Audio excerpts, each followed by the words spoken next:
Veg soybean biryani बनवण्यासाठी आपण बिर्याणीचा तांदूळ स्वच्छ धुवून घेऊ. त्यात पाणी, मीठ आणि तेल घालून त्याला शिजवून घेऊ.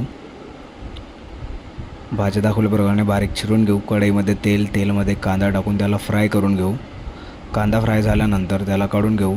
त्याच तेलामध्ये बटाटे, गाजर आणि कोबी टाकून त्यालासुद्धा फ्राय करून घेऊ. ते काढून घेऊ. त्यानंतर त्यामध्ये वाटाणे आणि शिमला मिरच टाकून फ्राय करून घेऊ.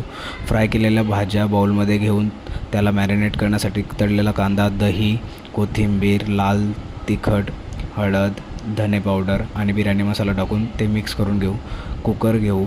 कुकरमध्ये तेल टाकून त्यामध्ये अद्रक लसूण पेस्ट, सोयाबीन आणि मसाला मिक्स करून घेऊ. त्यातून थोडा काढून घेऊ. त्यामध्ये भातची लेयर टाकू. त्यानंतर परत मसाला टाकू. परत कांदा टाकू. परत भात टाकू.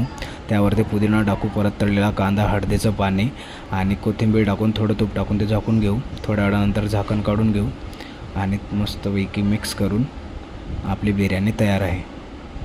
बिर्याणी खूप छान झालेली आहे.